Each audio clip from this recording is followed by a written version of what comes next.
नमस्कार, मैं राकेश कुमार।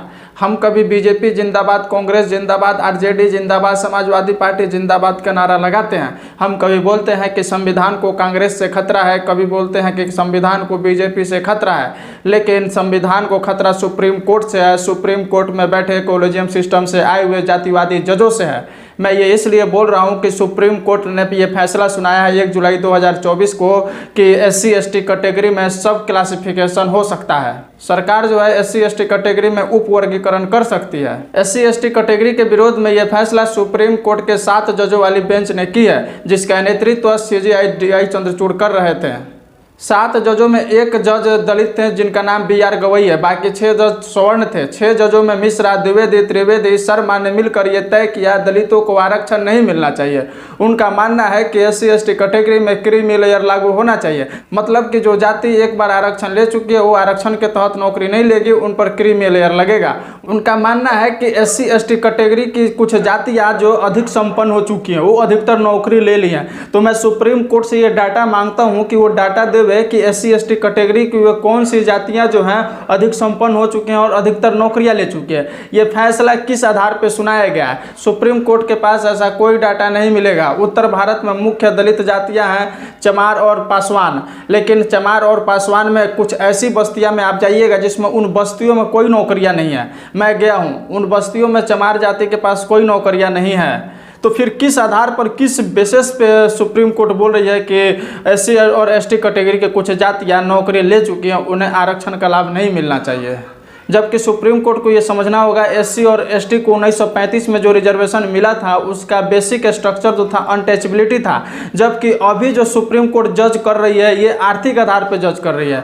SC और ST को आरक्षण जो है वो आर्थिक आधार पर मिला ही नहीं था, तो कहीं से भी सही नहीं है, उचित नहीं है कि SC/ST कैटेगरी को जज किया जाए आर्थिक आधार पर।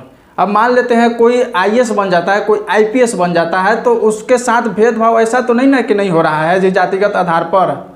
अब आप देखेंगे कि ये राजस्थान का एक न्यूज आया था कि एक IPS जो है, IPS बन गए थे, उनको घोड़ी पर चढ़ने नहीं दिया गया। आप ग्रुप D से लेकर ग्रुप A तक की नौकरी लेने के बाद भी उनके साथ जातिगत भेदभाव होता है। तो आरक्षण दिया गया था जातिगत भेदभाव नहीं होने के लिए। आरक्षण का मतलब था कि प्रतिनिधित्व, मतलब कि हर जगह प्रतिनिधित्व उनको मिलना चाहिए, लेकिन सुप्रीम कोर्ट ये बात नहीं समझ पा रही है। SC और ST कैटेगरी में उप वर्गीकरण का मतलब है कि आरक्षण को धीरे धीरे खत्म करना, मतलब कि SC और ST कैटेगरी में जो जातियाँ बहुत ज़्यादा पीछे हैं उनको आगे बढ़ाने के नाम पर आरक्षण को ख़त्म किया जाएगा। SC/ST के आरक्षण को कैसे ख़त्म किया जाएगा आप समझिए। मतलब कि SC/ST की जो संपन्न जातियाँ हैं उनको कहा जाएगा कि आप क्रीमी लेयर में आते हैं, आपको आरक्षण का लाभ नहीं मिलेगा। अब जब सीटें निकलेंगी, वैकेंसियाँ निकलेंगे, उनमें क्या होगा कि जो SC/ST कैटेगरी की निचली जातियाँ जो हैं उनके लोग योग्य नहीं पाए जाएंगे। तो इस तरीके से जो सीट निकलेगी उसको खाली छोड़ा जाएगा और कहा जाएगा कि लोग योग्य नहीं मिले हैं, उसकी वजह से इस सीट को जनरल किया जाता है। इस तरीके से आरक्षण से खिलवाड़ किया जाएगा। आप समझ रहे हैं ना? आपको हम बता दें ये न्यूज़ जनवरी 2024 का है। UGC ने कहा था कि जो सीट खाली हैं उनको डी रिजर्व किया जाएगा, मतलब कि उनको जनरल किया जाएगा। अब रिजर्वेशन होते हुए भी UGC ने SC/ST और OBC की सीटों को नहीं भरा और कहा कि डी रिजर्व किया जाएगा, इसको जनरल किया जाएगा।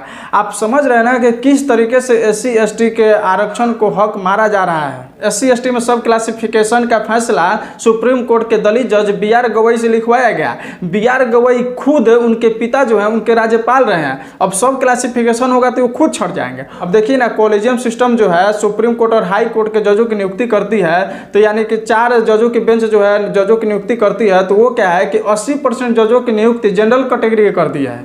और ये फैसला सुना रहा है कि SC/ST कैटेगरी में सब क्लासिफिकेशन होना चाहिए।